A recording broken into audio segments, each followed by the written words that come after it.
بسم اللہ الرحمن الرحیم۔ مشکلیں اپنا حل ساتھ میں لے کر آتی ہیں، انسان کو بس اللہ پر بھروسہ ہونا چاہیے۔ حضرت علی رضی اللہ عنہ نے فرمایا، زندگی میں خود کو کبھی کسی انسان کا عادی مت بنانا، کیونکہ انسان بہت خود غرض ہے۔ جب آپ کو پسند کرتا ہے تو آپ کی برائی بھول جاتا ہے، اور جب آپ سے نفرت کرتا ہے تو آپ کی اچھائی بھول جاتا ہے۔ شیطان کی انسان پر کی گئی ساری سرمایہ کاری اس وقت مکمل طور پر ڈوب جاتی ہے جب بندہ سچی توبہ کر کے اپنے رب کے در پر جھک جاتا ہے۔ جب امیدیں ٹوٹتی ہیں تو بہت تکلیف ہوتی ہے، لیکن یہ بھی سچ ہے کہ ہر ٹوٹی ہوئی امید ہمیں ہمارے رب سے جوڑتی ہیں۔ وضو سے شکل، قرآن سے عقل اور نماز سے نسل پاک ہوتی ہے۔ خدا تو ہمیشہ سے پاس ہے، دور تو ہم چلے جاتے ہیں۔ رات کو سونے سے پہلے معاف کر دیا کرو سب کو، پتہ نہیں کون کب تک ہے اس فانی دنیا میں۔ جو دل محبت کا عادی ہو جائے، اسے سختی سے کی گئی ہر بات پتھر کی طرح لگتی ہے۔ تقدیر سے لڑنا چھوڑ دو اور تقدیر بنانے والے سے دوستی کر لو، بن مانگے ہی سب مل جائے گا۔ وقت، دولت، رشتے، یہ وہ چیزیں ہیں جو ہمیں مفت میں ملتی ہیں، مگر ان کی قیمت کا پتہ تب چلتا ہے جب یہ کہیں کھو جاتی ہیں۔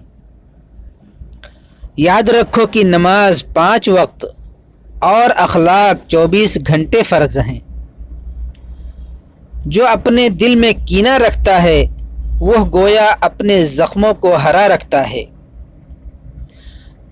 سخاوت وہ خوبی ہے جو انسان کی قدر اس کے دشمن کے دل میں بھی پیدا کرتی ہے، اور کنجوسی وہ عیب ہے جو اولاد کو بھی دشمن بنا دیتی ہے۔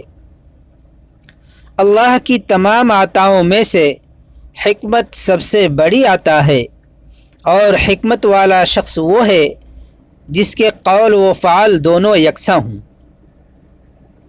اپنے کردار کو جتنا اچھا رکھ سکتے ہو رکھو، کیونکہ موت انسان کو مار سکتی ہے، مگر اچھے کردار والے ہمیشہ زندہ رہتے ہیں، لوگوں کے دلوں میں بھی اور لفظوں میں بھی۔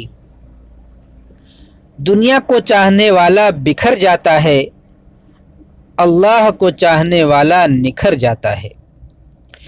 لوگوں کے عیبوں سے اس طرح غافل ہو جاؤ جیسے سوتے وقت دنیا سے غافل ہو جاتے ہو۔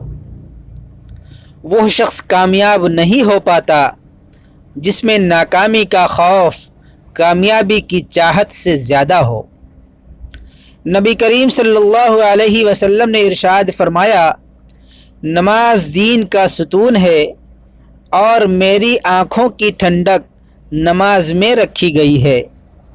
جنت کی کنجی نماز ہے، اور نماز کی کنجی وضو ہے۔ دوستوں، کہنے والا بھی محتاج، سننے والا بھی محتاج۔ اللہ تعالی ہم سب کو عمل کی توفیق عطا فرمائے، آمین۔ آج کے لیے بس اتنا ہی، انشاءاللہ جلد ہی ملوں گا اگلے ویڈیو میں۔ تب تک اپنا خیال رکھنا اور مجھے بھی اپنی دعاؤں میں یاد رکھنا۔